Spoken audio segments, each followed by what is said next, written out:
Right? 1 Samuel 17, page 314 in your Pew Bibles. 1 Samuel 17. I'm going to read it just now. Have you ever said to yourself, or to the Lord,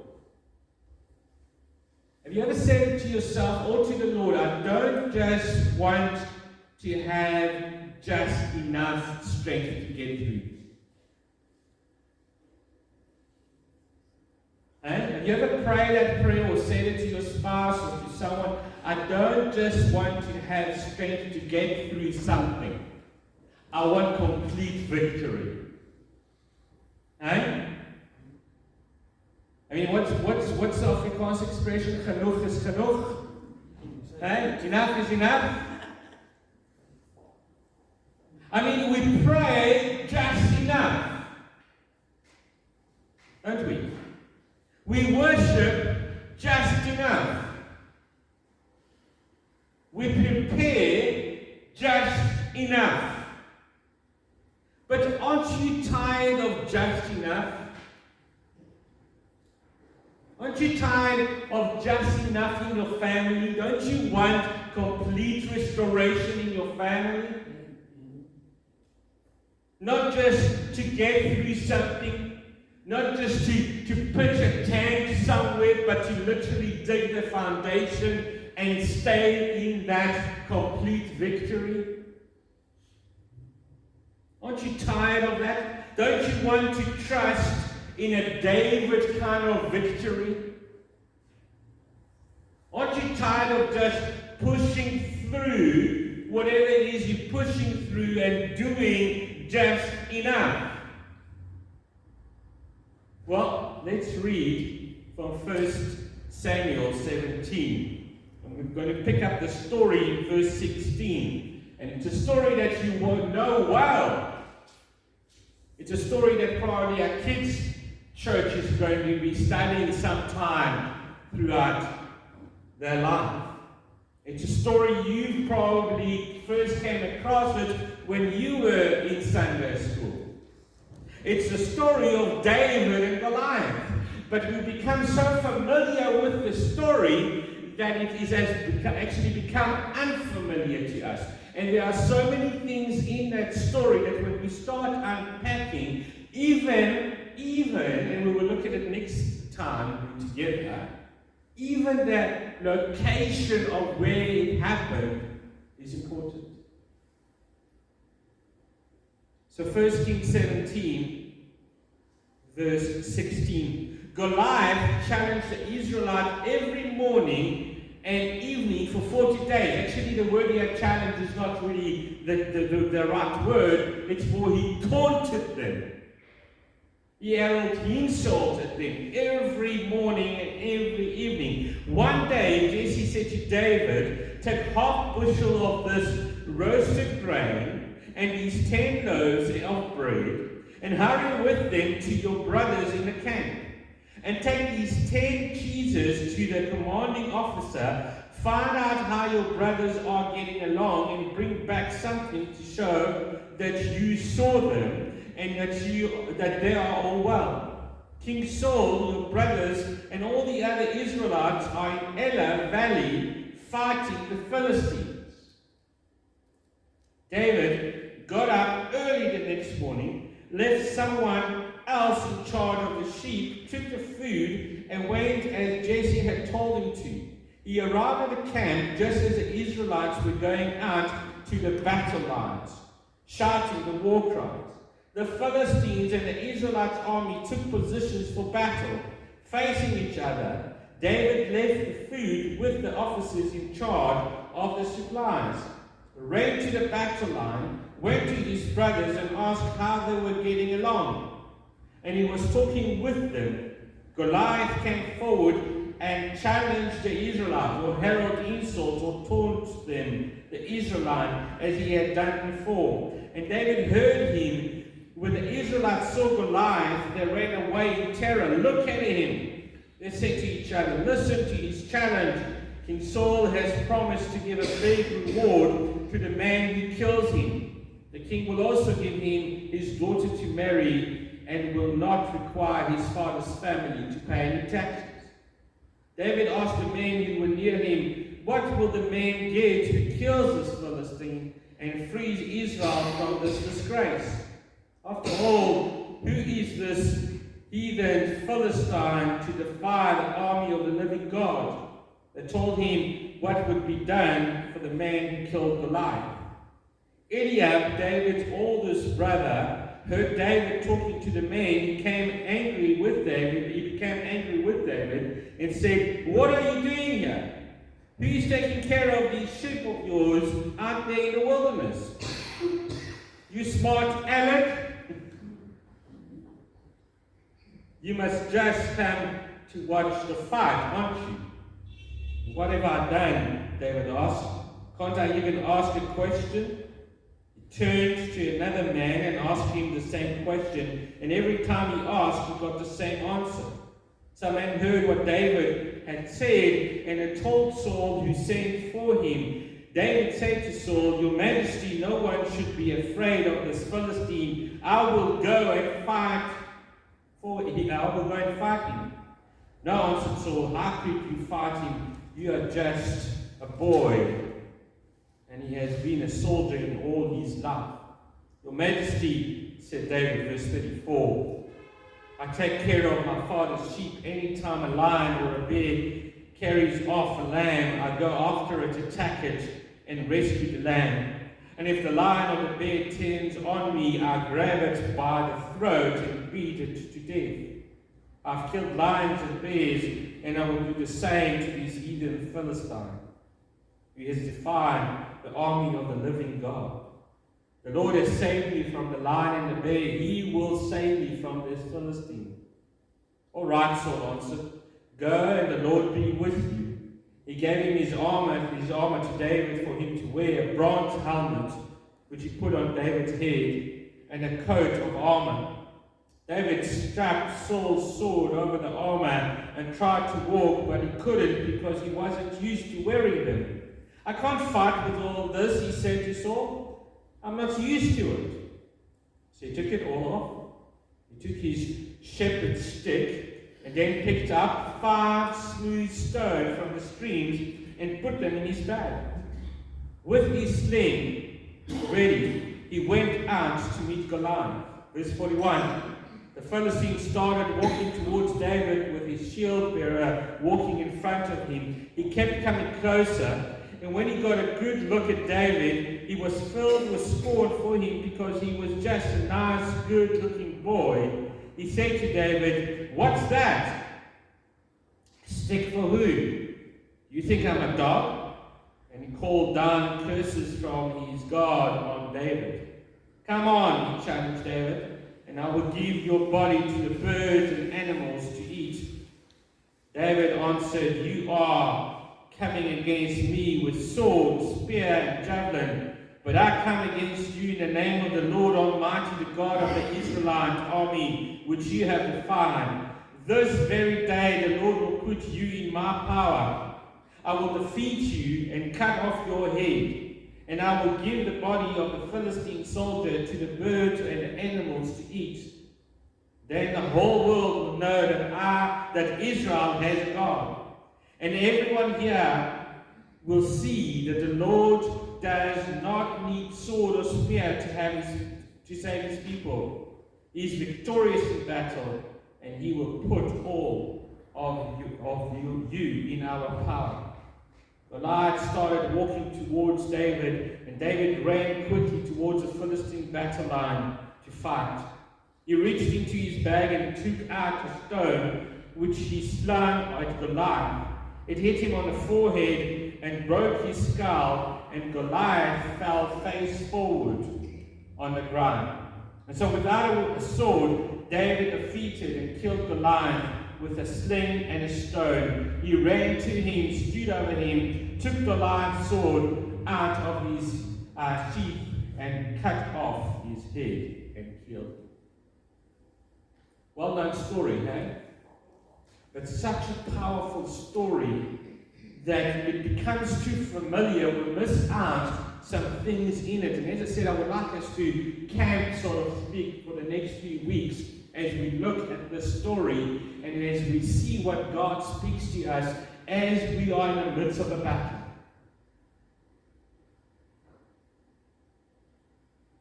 Have you ever had people taunt you?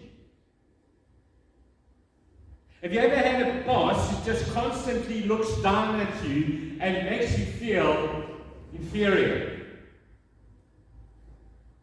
Have you ever had people in your workplace that will also tease you and challenge you and cause you to feel less than nothing?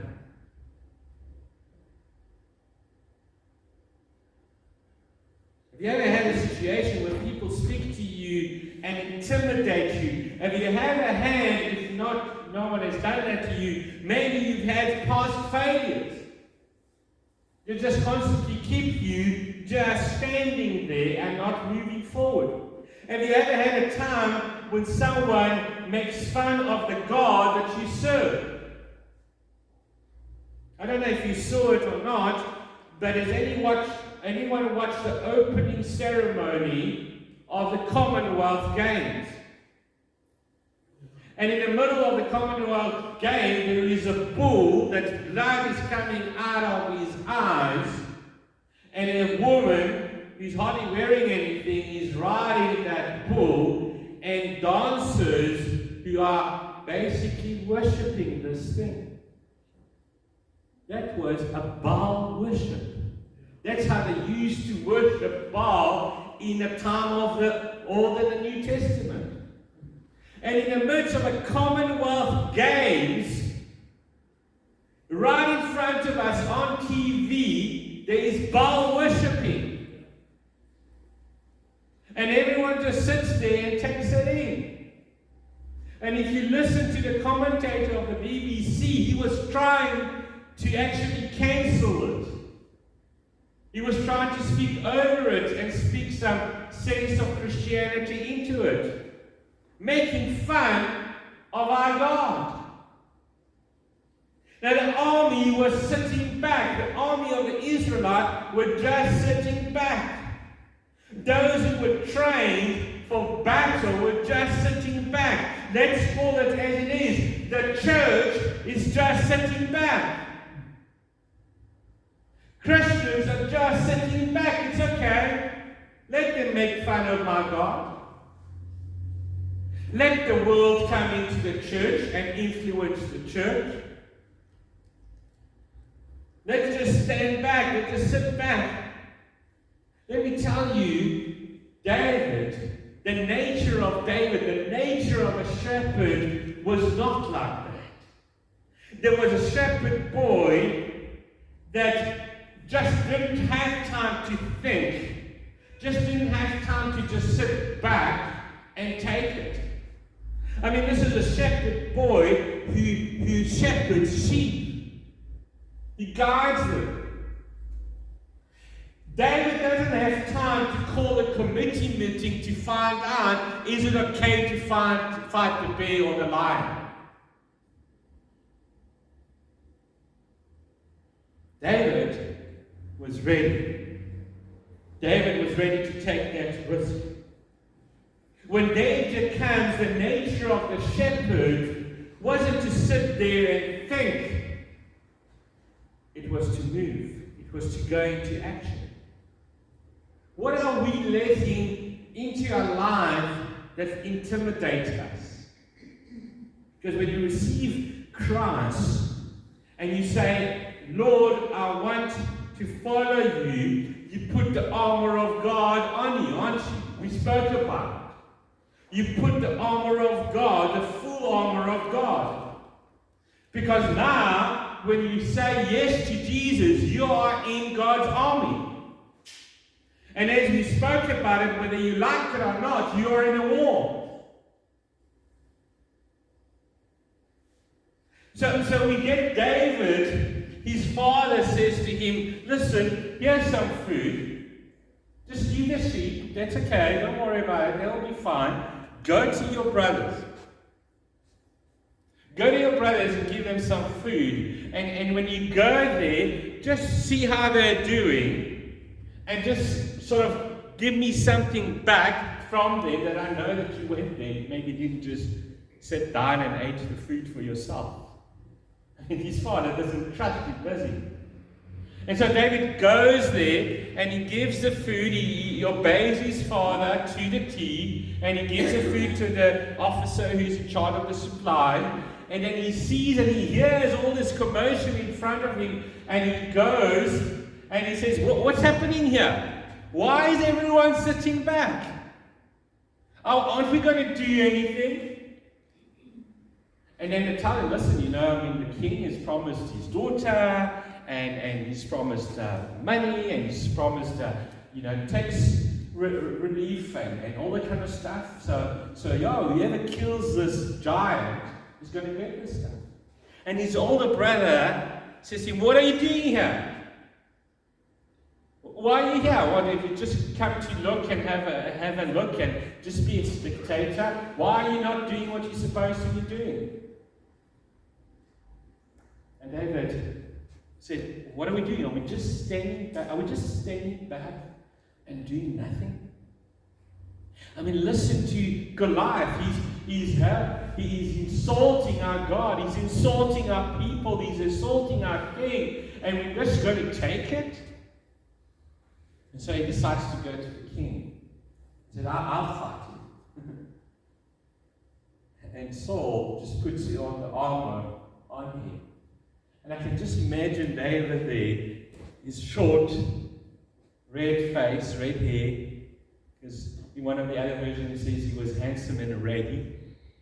In other words, he had freckles and red hair. I mean, you can imagine, just try and picture this picture in your mind. And as David comes with this red hair and the freckles and his shepherd's clothes, and this armor gets put on him, and he's sort of trying to, probably the belt keeps on falling off.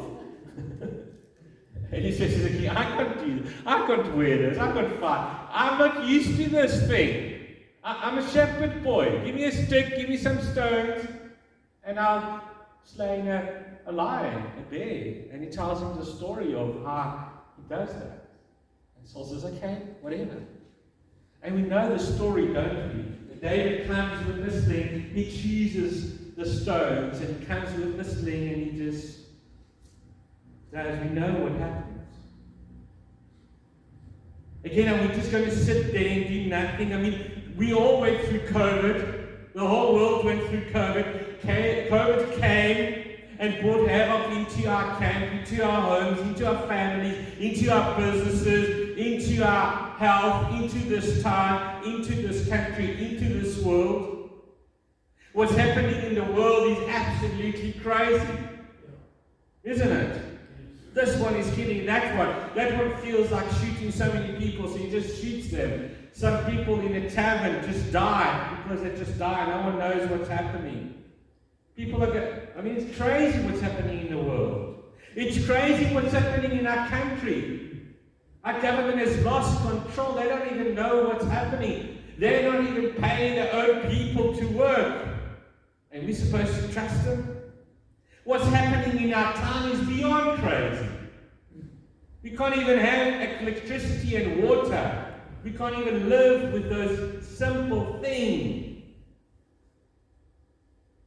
Until that shepherd rises up. Until that shepherd rises up. Not only did he see the giant, but he saw his family too. Have you ever thought why he picked up 5 stones? Because Goliath has 4 brothers. It doesn't say it in that scripture, but a few verses and chapters before, it actually gives you the name of all of these 4 brothers. In other words, David didn't just see Goliath, he saw his family. He saw the bigger picture. And he said, I better pick up 5 stones, because if I'm going to kill the brother, guess what they're going to do? They're going to try and come and kill me. So I better pick up 5 stones and kill all 5 giant brothers. Amen? He saw the bigger picture. He didn't just look at what was happening here. He was looking at what was happening over there. You see, I'm talking about the nature of a shepherd who doesn't have time for just enough. He just didn't have time for that. If a lion was coming to him, he had to act. Read verse 46. What does verse 46 say? Can someone pick up verse 46 for us? Someone, read it for us. Edmund, are you there? Page 316, verse 46. This very day the Lord will put you in my power. I will defeat you and cut off your head. And I will give the bodies of the Philistine soldiers to the birds and animals to eat. Then the whole world will know. Wait. The whole world will know that Israel has a God. That Israel has a God. That Israel has a God. That the whole world will know that Israel has a God. That the whole world will know that South Africa has a God. That the whole world will know that Komani Queenstown has a God. That the whole world will know that my home, my business has a God. That the whole world will know that our schools has a God. Yes. Listen to verse 48. Goliath started walking towards David again, and David ran away. Yes?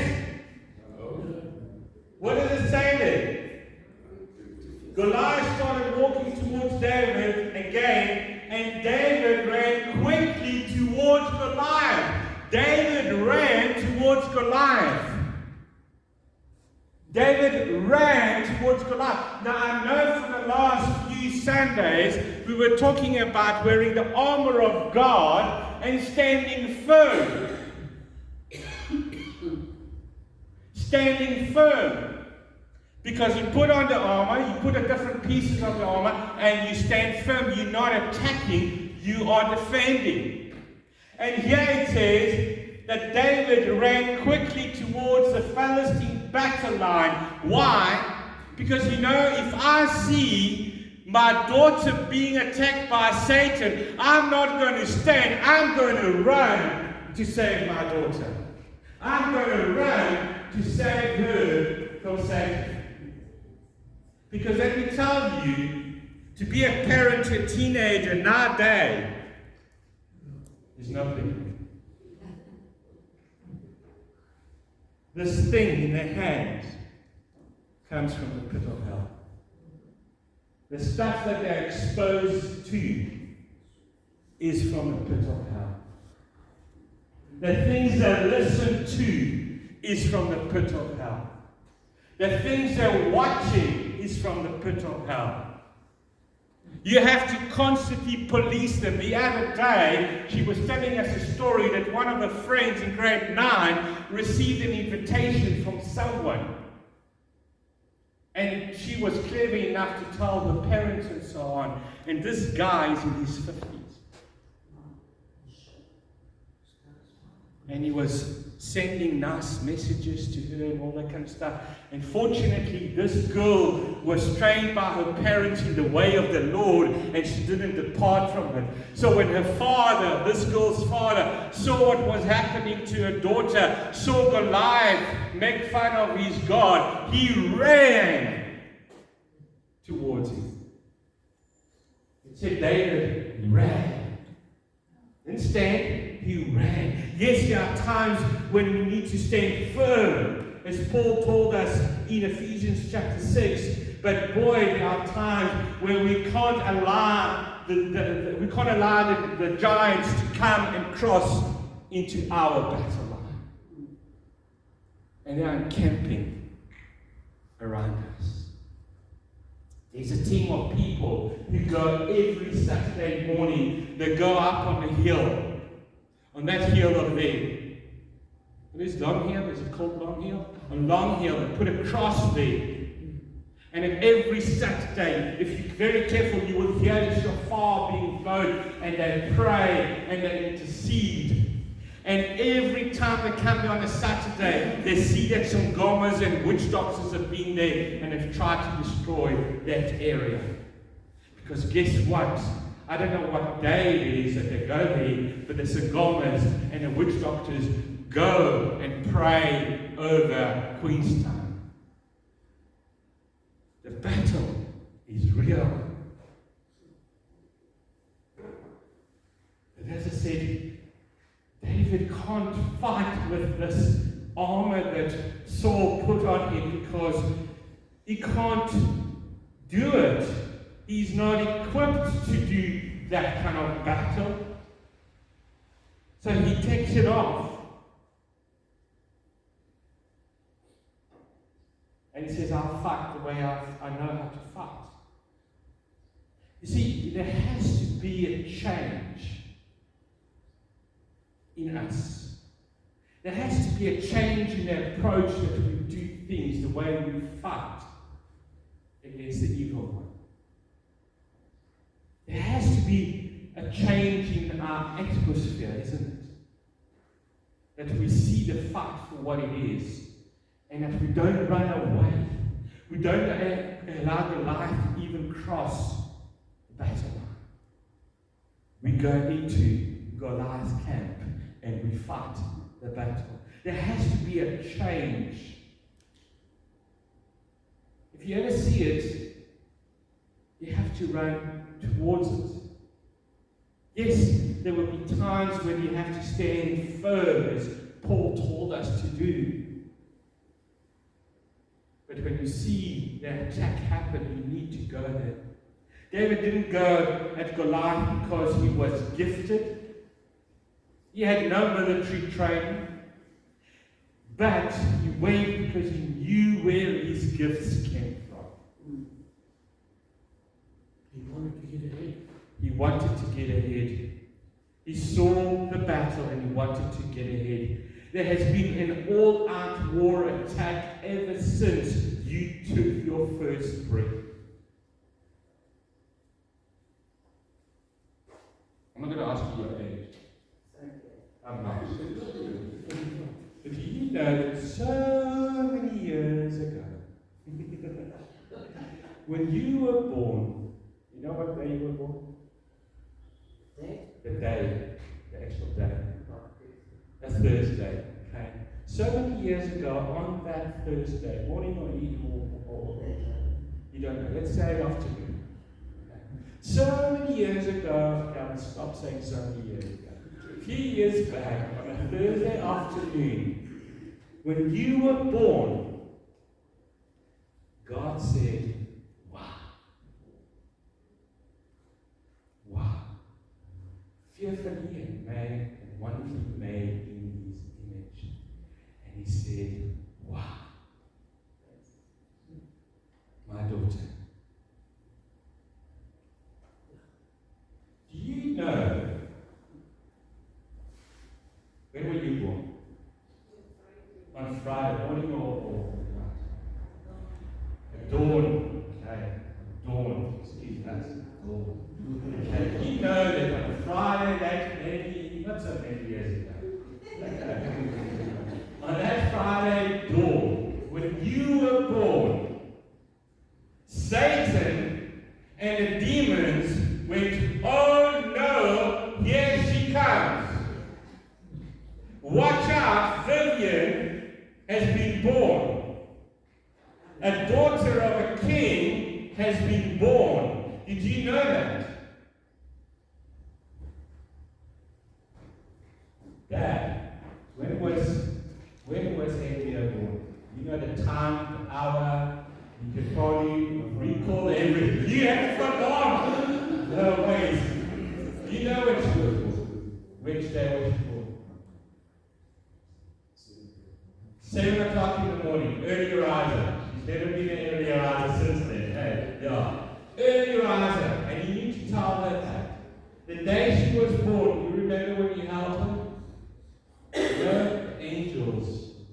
The angels were holding her in your hand.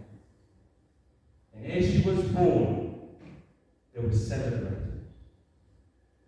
Because a beautiful girl was born. But not just a girl, a daughter of a king. Because when others see a shepherd boy, and they look at the shepherd boy and they ask like the brother, what are you doing here?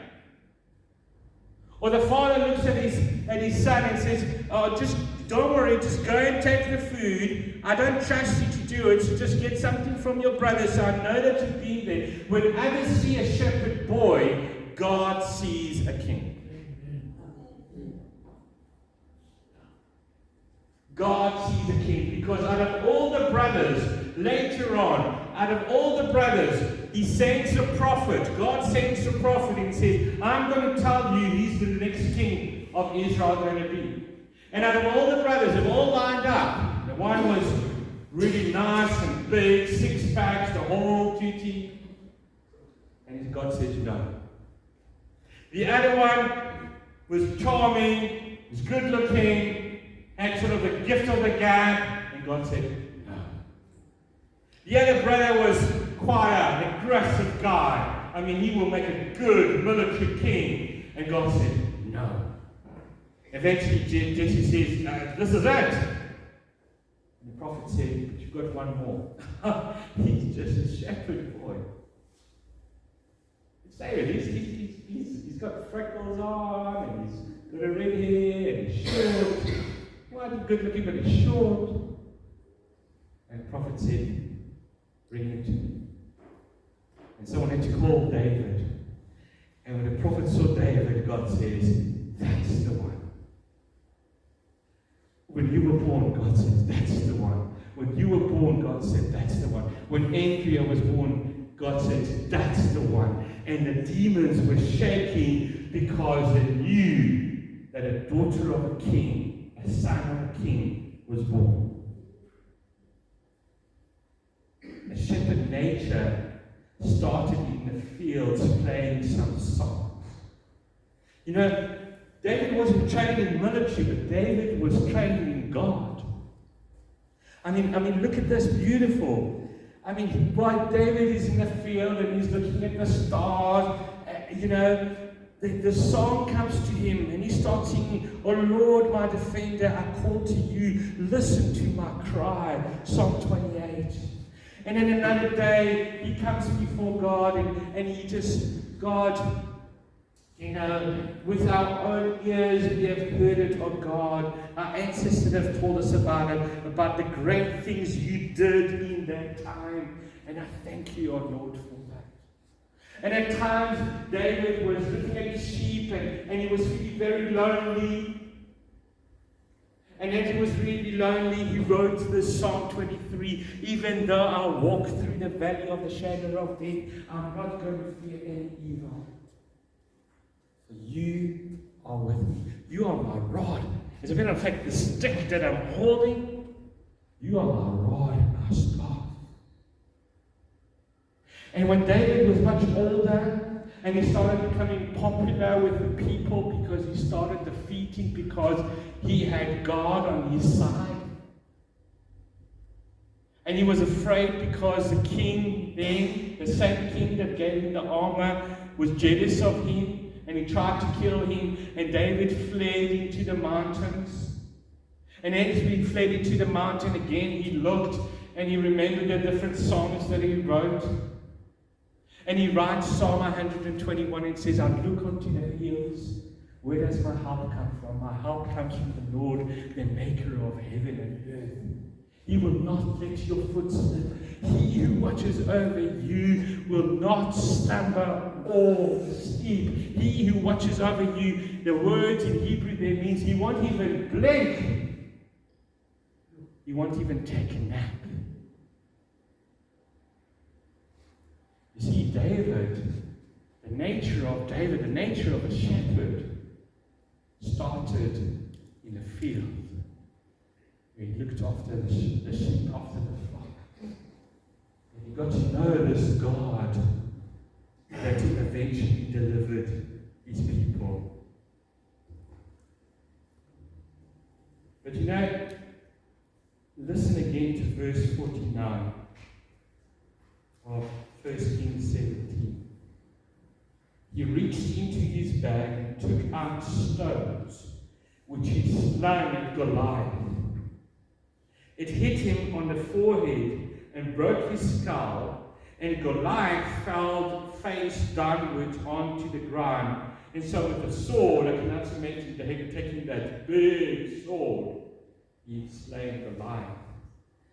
But something doesn't sit right for me in this passage.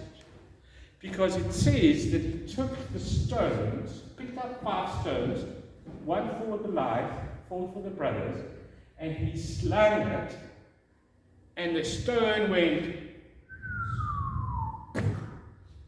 right? Now think of grade 9, grade 10 physics. You remember? For every action, there's a reaction. So if the stone hits this way, which way should Goliath fall? Action, but opposite reaction. So Goliath should fall that way. But the scripture says that he fell that way. Why? Because I believe, and that's my interpretation. Okay, so you have to believe it. That's my interpretation. Is that as David hit the stone on Goliath's head, God stood behind Goliath and said, "Hey, this is my son." Pwah!